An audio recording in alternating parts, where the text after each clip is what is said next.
চলো আজকে তোমাদেরকে দেখাবো কিভাবে গোপাল ঠাকুরের জন্য রাখি তৈরি করবে।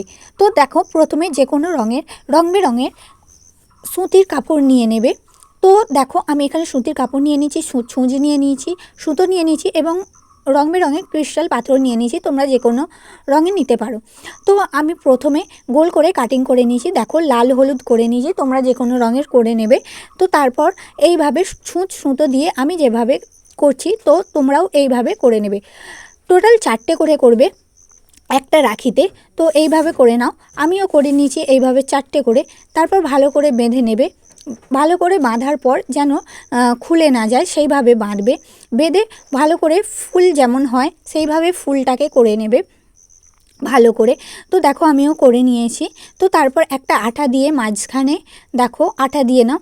তো দেওয়ার পর আমি হলুদের ওপর লাল ক্রিস্টাল দিচ্ছি। দেখো কত সুন্দর লাগছে। তোমরা যে কোনো জিনিস যে কোনো রকমের দিতে পারো। তো দেখো, তারপর আমি সুতো কেটে নিয়েছি ভালো করে। তো তারপর আঠা দিয়ে তার উপর দিয়ে দিয়েছি। তারপর তোমরা পেছনটাকে ভালো করে দেখো, আমি একটা ছিট দিয়ে ভালো করে বুঝিয়ে দিয়েছি যাতে সুন্দর দেখায়। তো দেখো, আমি করে নিয়েছি, কত সুন্দর লাগছে।